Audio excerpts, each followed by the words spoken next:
ഇത് mass മോട്ടോഴ്സിന്നാണ്. ഹീറോൻ്റെ passion pro ആണ് വണ്ടി. ജനറൽ സർവീസായിട്ട് കയറ്റിയതാണ്. പിന്നെ മൈലേജിൻ്റെ കംപ്ലൈൻറ്റ് പറഞ്ഞിട്ടുണ്ട്, ഓവർഫ്ലോൻ്റെ പ്രോബ്ലം പറഞ്ഞിട്ടുണ്ട്, ബ്രേക്ക് ചെക്കപ്പ്, അങ്ങനെ ഒന്ന് രണ്ട് വർക്കുകളാണ് മെയിനായിട്ട് പറഞ്ഞത്. അപ്പോൾ നമ്മളതിൻ്റെ ബാക്ക് ബ്രേക്കിൻ്റെ ഭാഗം നമ്മൾ ചെക്ക് ചെയ്യാൻ വേണ്ടി അയച്ചിട്ടുണ്ട്.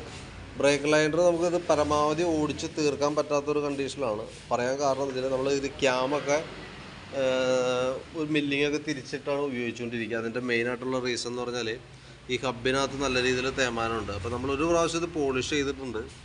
അപ്പോൾ ബ്രേക്ക് ക്ലിയർ അല്ല, ബ്രേക്ക് കംഫർട്ടല്ല. അതായത് ബാക്ക് ബ്രേക്ക് നമ്മൾ ബലം കൊടുത്ത് ചവിട്ടിയാലും ബ്രേക്ക് ഒരു സ്മൂത്തായിട്ടല്ല നിൽക്കുക. അത് ഈ ഹബിൻ്റെയും കൂടി ഒരു പ്രോബ്ലം ഉണ്ട് കേട്ടോ. അപ്പോൾ നിലവിൽ നമുക്ക് ലൈനർ മാറ്റിയിട്ടാൽ ഒരുവിധം ക്ലിയർ ആവും. പക്ഷേ നമുക്കൊരു 100% ബ്രേക്ക് ലൈനർ ഉപയോഗിച്ച് തീർക്കാനായിട്ട് പറ്റില്ല. അതിൻ്റെ കാരണം എന്ന് വെച്ചാൽ ഈ ഹബിന് തേമാനം വന്നിട്ട് നമ്മൾ പോളിഷ് ചെയ്തിട്ടുണ്ട്. പോളിഷ് ചെയ്യാന്ന് പറഞ്ഞു കഴിഞ്ഞാൽ ആ തേമാനമുള്ള ഭാഗം കട്ട് ചെയ്ത് കളയാന്നുള്ളതാണ്. അപ്പോൾ ഇനി അങ്ങടേക്ക് നമുക്ക് ചെയ്യാനായിട്ടില്ല. അപ്പോൾ കൂടുതലായിട്ട് പ്രോബ്ലം കാണിക്കുകയാണെന്നുണ്ടെങ്കിൽ ഇതിൻ്റെ ഉള്ളിൽ വന്ന ഈ ഹബ്ബ് ബ്രേക്ക് ലൈനർ പിടിപ്പിക്കുന്ന ഈ ഭാഗം ഡ്രമ്മ് നമുക്ക് റീപ്ലേസ് ചെയ്തിട്ട് പുതിയത് വെക്കേണ്ടതായിട്ട് വരും. കാരണം അത് നമുക്ക് ലേത്തി കൊടുത്താൽ കട്ട് ചെയ്ത് മാറ്റിയിട്ട് പുതിയത് കമ്പനി അതേ മെഷർമെൻറ്റിൽ തന്നെ നമുക്ക് ചെയ്ത് കിട്ടും. അതായിരിക്കും കുറച്ചുകൂടി ബെറ്റർ. ഇപ്പോൾ തൽക്കാലം ബ്രേക്ക് ലൈനർ മാറ്റി നമുക്കത് ക്ലിയർ ചെയ്യാം. കൂടുതലായിട്ട് ബ്രേക്കിൻ്റെ പ്രോബ്ലം കാണിക്കുന്ന സമയത്ത് നമുക്കത് ചെയ്യേണ്ടതായിട്ട് വരും കേട്ടോ. അതേപോലെ തന്നെ ബ്രേക്ക് ക്യാമൊക്കെ അഴിച്ച് നമ്മളത് ഗ്രീസ് ചെയ്യാനുണ്ട്. ചെയിൻ്റെ ഭാഗം നമ്മൾ ചെക്ക് ചെയ്തു. ചെയിൻ അത്യാവശ്യം നമുക്ക് ടൈറ്റ് ചെയ്യാനുണ്ട്. വലിയ പഴക്കമില്ലാത്ത ചെയിനാണ്. അപ്പോൾ മില്ലിങ് നമുക്ക് അഡ്ജസ്റ്റ് ചെയ്ത് ഏകദേശം ഇതിനകത്ത് എത്തിയിട്ടുണ്ട്. നമുക്കിപ്പോൾ അത് അഡ്ജസ്റ്റിങ് കഴിഞ്ഞാൽ പോലും മില്ലിങ് കട്ട് ചെയ്ത് നമുക്ക് കയറ്റിയിടാവുന്നുള്ളൂ. മൈലേജിൻ്റെ കംപ്ലയിൻറ്റ് പറഞ്ഞിട്ടുണ്ട്. അതും പ്രകാരം നമ്മൾ എയർ ഫിൽറ്ററിൻ്റെ ഭാഗം നോക്കണുണ്ട്. എയർ ഫിൽറ്റർ നമുക്കൊന്ന് ചേഞ്ച് ചെയ്തിടാം. അത്യാവശ്യം പൊടി കാര്യങ്ങൾ കയറി ബ്ലോക്ക് ആയിട്ടുണ്ട്. നമുക്ക് മാറേണ്ട ഒരു ടൈമിലേക്ക് എത്തിയിട്ടുണ്ട്. അതേപോലെ തന്നെ എഞ്ചിൻ ഓയിൽ മാറുന്നുണ്ട്. ഓവർഫ്ലോൻ്റെ കംപ്ലയിൻറ്റ് പറഞ്ഞിട്ടുണ്ട്. മൈലേജുമായി ബന്ധപ്പെട്ട് ഈ 2 കേസ് ഉള്ളതുകൊണ്ട് നമ്മൾ കാർബറേറ്റർ അഴിച്ച് ക്ലീൻ ചെയ്യാനുണ്ട്. കാർബറേറ്റർ ക്ലീൻ ചെയ്യാൻ വേണ്ടി അഴിക്കുന്ന സമയത്ത് നമുക്ക് ഇവിടെ നോക്കുമ്പോൾ ശരിക്കും പറഞ്ഞാൽ ഒരു പൗഡർ കണക്കെ, അതായത് ഇതിൻ്റെ ഉള്ളിൽ കാർബറേറ്ററിൻ്റെ ഉള്ളിൽ നമ്മൾ നോക്കുമ്പോൾ ഒരു വൈറ്റ് കളറിൽ ഒരു ഫംഗസ് പിടിച്ചേക്കണ പോലെ രീതിയിൽ ഇരിക്കുക നമുക്ക് നോക്കുമ്പോൾ കാണാനായിട്ട് പറ്റും. ഇതിൻ്റെ ഉള്ളിൽ അത് ശരിക്കും പറഞ്ഞാൽ അലുമിനിയം, ശരി അലുമിനിയം പാത്രമൊക്കെ ശരിക്കും പുറത്ത് കിടന്നിട്ട് ഈ ഈർപ്പടിച്ച് ക്ലാവ് പിടിക്കുന്ന അതേ ഒരു മെത്തേഡിൽ തന്നെയാണ് ഇത് സംഭവിച്ചേക്കാം. കാരണം അതിൻ്റെ ഒരു റീസൺ എന്ന് പറഞ്ഞാൽ പെട്രോളിൽ വരുന്ന എത്തനോളിൻ്റെ 20% ഇപ്പോൾ വന്ന പെട്രോളിൽ എത്തനോൾ മിക്സ് ചെയ്ത് തന്നെ.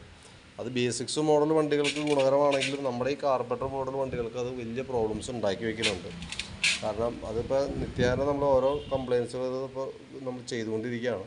ഇപ്പോൾ നിലവിൽ നമുക്കത് ഒന്നുകൂടി ക്ലീൻ ചെയ്ത് കാർബറേറ്റർ ക്ലീനറൊക്കെ ഉപയോഗിച്ച് ക്ലീൻ ചെയ്യാം. ക്ലീൻ ചെയ്യുമ്പോഴുള്ള പ്രോബ്ലം എന്ന് വെച്ചാൽ ഇപ്പോൾ ഈ ക്ലാവ് പിടിച്ചിരിക്കുന്നുണ്ടല്ലോ, അത് ക്ലീനർ വയ്ക്കുമ്പോൾ അതങ്ങോട്ട് പൊളിഞ്ഞു പോകും. അത് പൊളിഞ്ഞ് പോകുമ്പോൾ സ്വാഭാവികമായിട്ടും വരാമെന്ന് പറഞ്ഞാൽ അത് സെയിം ഇത് തന്നെയാണ് ഈ ഹോളിൻ്റെ ഉള്ളിലൊക്കെ വരാം. ഇതിൻ്റെ ഉള്ളിലാണ് ഫ്ലോട്ട് വാൽവ് വരാം. ആ ഫ്ലോട്ട് വാൽവ് വന്ന് സീറ്റാവണ ഭാഗത്താണ് ഈ പ്രോബ്ലം സംഭവിക്കണമെന്നുണ്ടെങ്കിൽ ഓവർഫ്ലോൻ്റെ കംപ്ലയിൻറ്റ് മാറില്ല.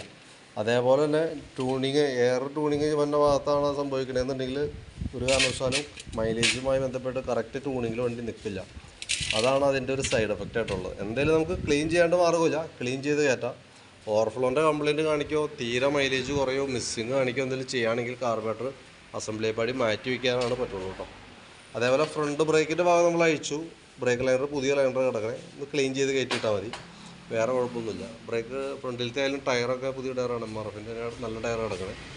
പിന്നെ നമുക്ക് സ്പാർക്ക് പ്ലഗ് ആയാലും പ്ലഗ് നോക്കുമ്പോൾ പുതിയ പ്ലഗ്ഗാണ്. പക്ഷേ പ്ലഗിനകത്തേക്ക് നോക്കുമ്പോൾ നല്ല രീതിയിൽ കറുത്തൊരവസ്ഥയിലാണ്. അതായത് പെട്രോൾ കൺസംഷൻ കൂടുതലാണ്. പെട്രോൾ കൂടുതലാണ് ഇതിനകത്ത് ഇറങ്ങിച്ചല്ല.